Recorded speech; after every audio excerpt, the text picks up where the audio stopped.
Hello friends, आप लोगों का स्वागत है बैंक एग्जाम्स टुडे के यूट्यूब चैनल में। और आज हम लोग इस वीडियो में पॉलिटी का एक बहुत ही इंपॉर्टेंट टॉपिक डिस्कस करेंगे जिसका नाम है कॉन्स्टिट्यूशन ऑफ इंडिया। ये पॉलिटी सीरीज का फर्स्ट चैप्टर है। अगर आप लोग कोई भी कॉम्पिटिटिव एग्जामिनेशन की तैयारी कर रहे हैं जिसमें जनरल अवेयरनेस या पॉलिटी पूछा जाता है तो ये वीडियो आपके लिए काफी यूजफुल और इम्पोर्टेंट है, क्योंकि इस वीडियो में मैंने कॉन्स्टिट्यूशन ऑफ इंडिया के सारे इंपॉर्टेंट क्वेश्चन कवर करे हैं जो पेपर के पॉइंट ऑफ व्यू से बहुत ही ज्यादा इंपॉर्टेंट है, और कुछ ऐसे पॉइंट्स भी कवर करे हैं जिनके पेपर में पूछे जाने के चांसेस काफी ज्यादा हैं। मैं आप लोगों को सजेस्ट करूंगा कि आप इस वीडियो को एंड तक देखिए ताकि आपका कोई भी क्वेश्चन इस टॉपिक से गलत ना हो। इसके अलावा अगर आप लोगों को हमारी ये वीडियो पसंद आए तो प्लीज इस वीडियो को लाइक कीजिए, शेयर कीजिए, और अगर आप लोगों का कोई भी डाउट या सजेशन हो तो उसे नीचे कमेंट बॉक्स में डाल दीजिए। तो चलिए दोस्तों, अब हम डिस्कस करते हैं कॉन्स्टिट्यूशन ऑफ इंडिया के बारे में। पहले हम देखते हैं कि कॉन्स्टिट्यूशन होता क्या है। कॉन्स्टिट्यूशन को हम हिंदी में संविधान बोलते हैं और इंग्लिश में हम इसे supreme law of the country और highest law of the land बोलते हैं। इसे हम highest law of the land इसलिए बोलते हैं क्योंकि इसके ऊपर कोई भी लॉ नहीं होता। ये एक ऐसा लॉ है जो सभी लोगों को फॉलो करना पड़ता है अगर उन्हें उस कंट्री में रहना है। जैसे अगर आप लोग इंडिया में रहते हैं तो आप लोगों को इंडियन कॉन्स्टिट्यूशन फॉलो करना है, अगर आप यूएस में रहते हैं तो आपको यूएस कॉन्स्टिट्यूशन फॉलो करना है। बेसिकली कॉन्स्टिट्यूशन हमें रूल्स बताता है जो हमें फॉलो करने पड़ते हैं अगर हमें उस कंट्री में रहना है। अगर कोई भी कॉन्स्टिट्यूशन को वायलेट करता है या उसका उल्लंघन करता है तो उसे सजा मिलती है। दो इम्पोर्टेंट फीचर इंडियन कॉन्स्टिट्यूशन के जो आप लोगों को पता होने चाहिए वो ये हैं कि इंडियन कॉन्स्टिट्यूशन रिजिड और फ्लेक्सिबल है।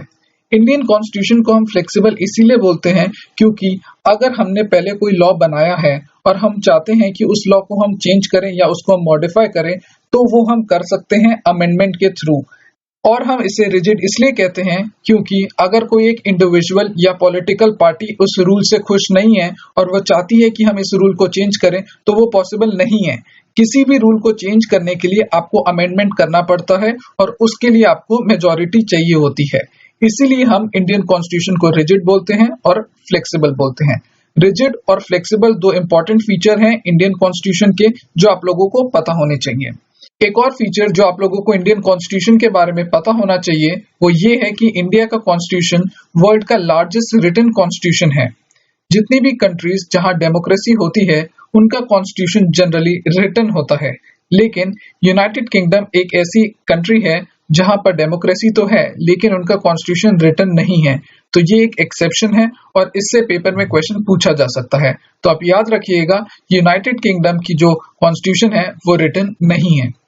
अब मैं आप लोगों को दो इंपॉर्टेंट डेट्स बताऊंगा जो पेपर में काफी बार पूछी जाती हैं। पहली है 26 नवंबर 1949।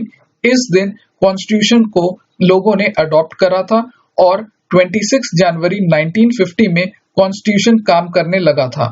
ये दो अलग अलग डेट्स हैं और इनके सिग्निफिकेंस अलग अलग हैं।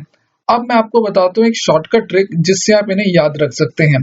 देखिए, जो वर्ड एडॉप्टेड है इसमें टोटल 7 कैरेक्टर्स हैं और 7 का जो स्क्वायर होता है यानी कि 7 into 7 वो होता है 49।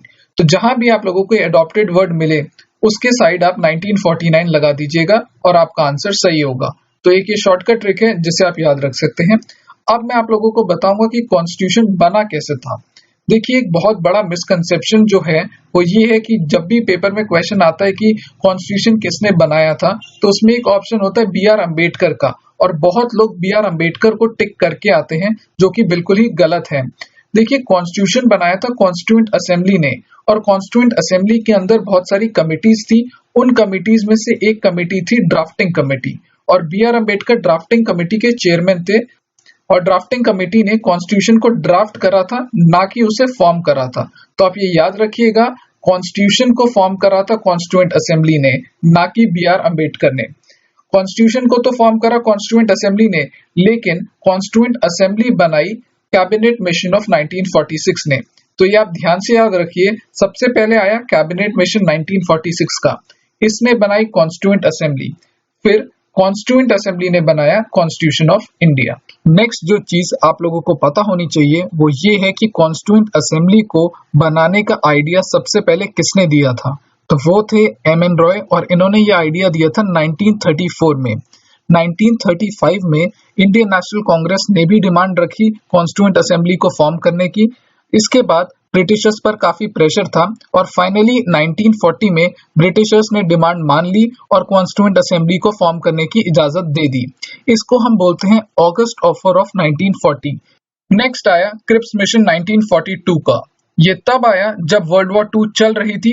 इस समय ब्रिटिशर्स चाहते थे कि इंडिया उन्हें सपोर्ट करे और उसके बदले इंडिया को वो लोग डोमिनियन स्टेटस देने के लिए तैयार हो गए। लेकिन कांग्रेस और मुस्लिम लीग ने इनकी ये डिमांड रिजेक्ट करी क्योंकि वो चाहते थे कि इंडिया को पूर्ण स्वराज यानी कि कंप्लीट इंडिपेंडेंस मिले, ना कि डोमिनियन स्टेटस। इसीलिए क्रिप्स मिशन को उन्होंने रिजेक्ट किया और क्रिप्स मिशन फेल हो गया। नेक्स्ट आया कैबिनेट मिशन 1946 का।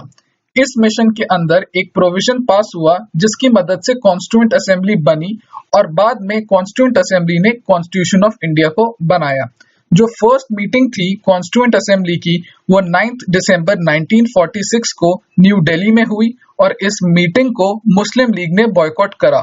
9 दिसंबर 1946 एक बहुत ही इंपॉर्टेंट डेट है और एक काफी बार पेपर में पूछी जा चुकी है। इस मीटिंग के दौरान डॉक्टर सचिदंत सिन्हा को इलेक्ट करा गया temporary chairman of constituent assembly. याद रखिएगा ये परमानेंट चेयरमैन नहीं थे, ये टेम्पररी चेयरमैन थे। पेपर में कभी कभी क्वेश्चन आता है कि who was the first chairman of constituent assembly. अगर उस क्वेश्चन में डॉक्टर सचिदंत सिन्हा को ऑप्शन हो तो आपको डॉक्टर सचिदंत सिन्हा को टिक करना है, लेकिन अगर ऑप्शन सचिदंत सिन्हा का ना हो तो आपको डॉक्टर राजेंद्र प्रसाद को ऑप्शन टिक करना है। इसके बाद डॉक्टर राजेंद्र प्रसाद को बनाया गया president of constituent assembly, H C. Mukherjee को बनाया गया vice president of constituent assembly और बी.एन. रॉय बने एडवाइजर टू कॉन्स्टिट्यूएंट असेंबली। ये जो 3 अपॉइंटमेंट्स हैं ये बहुत इंपॉर्टेंट है और ये काफी बार पेपर में पूछे जा चुके हैं। इसके अलावा जो स्पीकर बने कॉन्स्टिट्यूएंट असेंबली के वो बने जी.वी. मावलंकर, जो बाद में चल के फर्स्ट स्पीकर ऑफ लोकसभा बने। अब मैं आप लोगों को बताऊंगा कुछ इंपॉर्टेंट कमेटी और उनके चेयरमैन जो कॉन्स्टिट्यूएंट असेंबली में थे। सबसे पहले डॉक्टर राजेंद्र प्रसाद, ये चेयरमैन थे rules of procedure, steering, finance और स्टाफ कमेटी के। जवाहरलाल नेहरू चेयरमैन थे state, union power, union constitution के। सरदार वल्लभ भाई पटेल चेयरमैन थे advisory committee on fundamental rights, minorities, tribal और एक्सक्लूडेड एरियाज के। बी.आर. अम्बेडकर चेयरमैन थे ड्राफ्टिंग कमेटी के और जे.बी. कृपलानी चेयरमैन थे फंडामेंटल राइट्स के। इसके अलावा जो ड्राफ्टिंग कमेटी थी ये सबसे ज्यादा इंपॉर्टेंट कमेटी थी इन कॉन्स्टिट्यूएंट असेंबली में और पेपर में क्वेश्चन इस कमेटी से काफी पूछे जाते हैं। ड्राफ्टिंग कमेटी 24 अगस्त 1947 को बनी और इस कमेटी में टोटल 7 मेंबर थे जिनके चेयरमैन थे बी.आर. अम्बेडकर। बी.आर. अम्बेडकर को हम फादर ऑफ इंडियन कॉन्स्टिट्यूशन भी बोलते हैं। ड्राफ्टिंग कमेटी ने कुल 3 ड्राफ्ट्स निकाले 1948 में और उसके बाद जाके इन्होंने कॉन्स्टिट्यूशन को कंप्लीट करा। कॉन्स्टिट्यूशन को बनाते बनाते कॉन्स्टिट्यूएंट असेंबली को 2 साल 11 महीने और 18 दिन लगे और इन दौरान 11 सेशन हुए कॉन्स्टिट्यूएंट असेंबली के। टोटल एक्सपेंडिचर जो लगा कॉन्स्टिट्यूशन को बनाने में वो था 64 लाख। ये एक अप्रोक्सीमेट फिगर है। कॉन्स्टिट्यूएंट असेंबली ने अपने टाइम पर 3 मेन अडॉप्शन करे। सबसे पहले उन्होंने अडॉप्ट करा नेशनल फ्लैग। ये उन्होंने करा 22 जुलाई 1947 में। नेशनल फ्लैग को डिजाइन करा था पिंगली वेंकैया ने और जो रेशो है लेंथ इज टू विड्थ का हमारे नेशनल फ्लैग का वो है 3:2। कॉन्स्टिट्यूएंट असेंबली ने नेशनल सॉन्ग को अडॉप्ट करा 24 जनवरी 1950 में। हमारा जो नेशनल सॉन्ग है वो है वंदे मातरम, जिसे लिखा गया है बंकिम चंद्र चट्टोपाध्याय द्वारा और कॉन्स्टिट्यूएंट असेंबली ने नेशनल एंथम को अडॉप्ट करा 24 जनवरी 1950 में। हमारा नेशनल एंथम है जन गण मन, जिसको लिखा है रविंद्रनाथ टैगोर ने।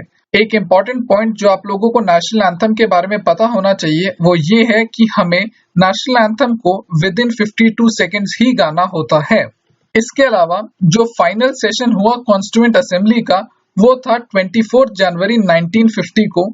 कॉन्स्टिट्यूएंट असेंबली ने 24 जनवरी 1950 में डॉक्टर राजेंद्र प्रसाद को फर्स्ट प्रेसिडेंट ऑफ इंडिया घोषित किया।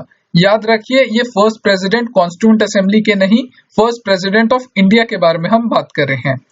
26 जनवरी 1950 में जब हमारा कॉन्स्टिट्यूशन फुल ऑपरेशन में आ गया, उस दिन के बाद से कॉन्स्टिट्यूएंट असेंबली का नाम बदल के हमने रख दिया पार्लियामेंट ऑफ इंडिया।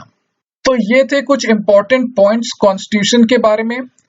अब मैं आप लोगों को बताऊंगा कुछ इंपॉर्टेंट डेट्स जो आप लोगों को याद रखनी है।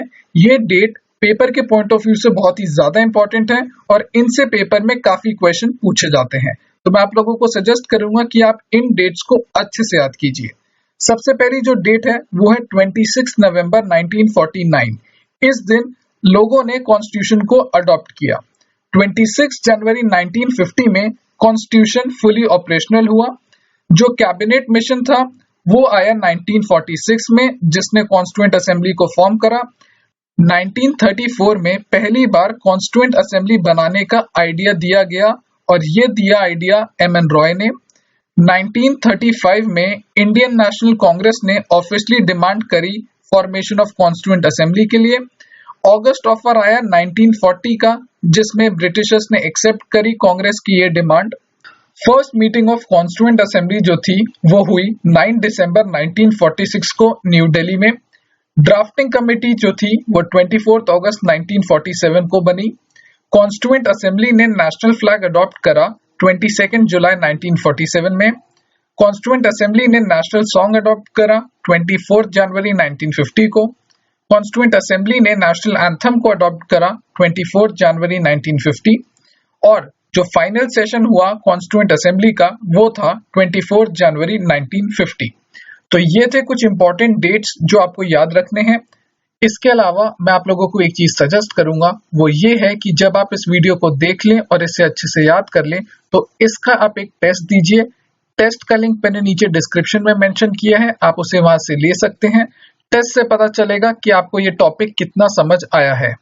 इसके अलावा अगर आप लोगों को हमारी ये वीडियो पसंद आए तो प्लीज इस वीडियो को लाइक कीजिए, शेयर कीजिए और अगर आपका कोई डाउट या सजेशन हो तो उसे नीचे कमेंट बॉक्स में डाल दीजिए। तो आज के लिए दोस्तों इतना ही, मिलते हैं नेक्स्ट टाइम, तब तक के लिए धन्यवाद।